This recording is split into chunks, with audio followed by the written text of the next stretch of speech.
आसुची पार्वण ऋतु को बढ़ी जाइछि कोरोना संक्रमण भय।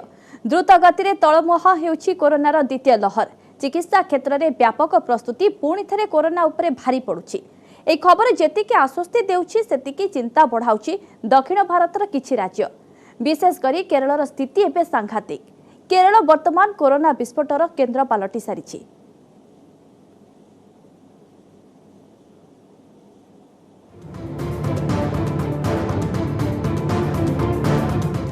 पार्वण ऋतु को नहीं देशवासी उत्साहित।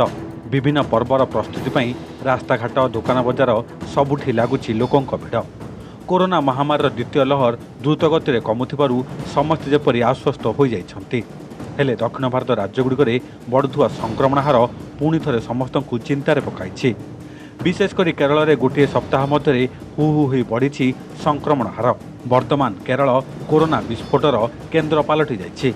गत 24 घंटे देश में कोरोना संक्रमणर मोट 46,760 नुआ मामला सामना को आछि। सेथिरु केवल केरलरू 32,800 लोक संक्रमित होइछन्ति। अर्थात देशर मोट संक्रमण हारर 70% केवल गोटे राज्य केरलरू ही देखा मिली। आकलन अनुजाई देशर 54.4% संक्रमण मामला केवल केरलरू ही रही। केरलर ओनाम पर्व पालनर एक सप्ताह पर देशर कोरोना टाली गत 8 सप्ताह सबुठारु अधिक रही। तथ्य अनुजाई देश में अगस्ट 23 रु 29 मध्य 2.9 लाख रु अधिक कोरोना संक्रमण मामला रेकर्ड कर जून 28 रु जुलाई 4 तारिख मध्य थिबा कोरोना संक्रमण मामला ठारू बहुत अधिक। देश में गत सप्ताह मध्य कोरोना मृत्यु मामला 10.5% वृद्धि घटी। केवल केरल में 1.9 लाख मामला रही। गत 13 सप्ताह मध्य केरल में यह होछि सबुठारु अधिक संक्रमण हार।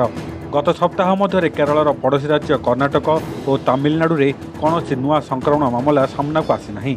तेबे महाराष्ट्र में सामान्य अभिवृद्धि होइछि। महाराष्ट्र में 1% भी कम कोरोना संक्रमण मामला अभिवृद्धि होइछि। तथ्य अनुसार रविवार सुधा 40 लाख रु अधिक कोरोना मामला थिबा राज्यगुड़िक मध्य प्रथम रही रहिथिबा बेले द्वितीय रही केरल। महाराष्ट्र में मोट कोरोना मामला 64.5 लाख रु अधिक रही। देश में प्रतिदिन 40,000 रु अधिक संक्रमण मामला देखा मिलुछि।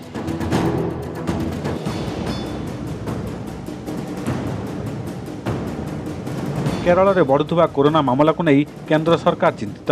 केंद्र स्वास्थ्य सचिव एने एक चिठी लिखिछन्ति। चिठी रे केरल सरकार को 5टी प्रस्ताव देछन्ति केंद्र सरकार। प्रथम होछि जो सब अंचल में संक्रमण मामला वृद्धि पाउछि से सब अंचल को कंटेनमेंट जोन घोषणा करा जाऊ। द्वितीय प्रस्ताव होछि बड़ धरणर टेस्टिंग करा जाऊ। एथिसह भाइरस भ्यारिएंट जानिबा पई जीनोमिक सर्वेलांस करा जाऊ। राज्य में टीकाकरण को द्रुत करा जाऊ एवं कोरोना को नियंत्रण करबा पई जिला स्तर में काम करबा जरूरी बोली चिठी रे उल्लेख करा जायछि।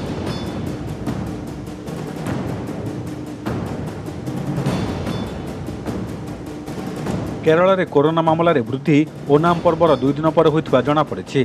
देशर अनेक राज्य में एवं पार्वण ऋतु आरंभ हो। एभली स्थिति रे केरल में पार्वण जोगु जो भली मामला वृद्धि पाइला ताहा एबे सारा देश पई चिंता सृष्टि करिछि।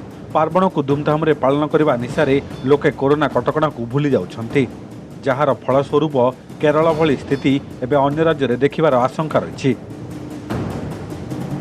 त्योहारी सीजन को ध्यान में रखते हुए केंद्र सरकार ने महाराष्ट्र सरकार को चिट्ठी लिखी है, जिसमें उनका कहना है कि त्योहारों में लोगों की भीड़ बढ़ सकती है, जिसके कारण कोरोना मामलों में भी बढ़ोतरी हो सकती है। अपनी चिट्ठी में केंद्र सरकार ने ये भी कहा है कि गणपति और आने वाले दही हंडी में लोगों की भीड़ बढ़ सकती है और इस भीड़ को रोकने के लिए सरकार को ठोस कदम उठाने चाहिए और पब्लिक गैदरिंग और भीड़ भाड़ से बचना चाहिए।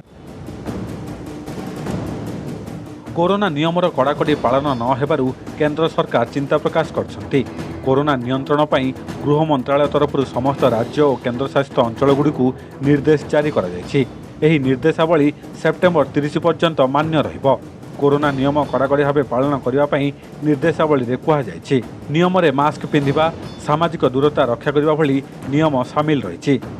द्वितीय लहर आसवा समय विशेषज्ञ माने कहिथिले जे अगस्ट मासरे तृतीय लहर आसवा आरंभ हो पारे, किंतु केंद्र सरकार विश्वर सबुठारु बड़ टीकाकरण अभियान को एभली द्रुत गति चलाइले जे विपद कमिबा देखा मिली। अगस्ट 27 तारिख में जारी कर आकलन अनुसार टीकाकरण रेकर्ड सृष्टि करिछि। देश में गत 24 घंटे 1,64,032 जन को टीका दि जाए। संख्या ए पर्यंत सबुठारु बड़ रेकर्ड। ए पर्यंत देश में 62,29 लाख लोक टीका दि सरी। Almost 4 months ago, we knew that India पाखापाखि 4 मास पूर्व आम जानी जे भारत 1 कोटी 1,20 लाख टीका गोटे दिन में लगाई पार। आज आम से लक्ष्य हासिल कर सारीचु एवं यहाकू कोरोना रक्षा पाइबा इतिहास रे गणना करा। this will go down in the history of COVID immunization.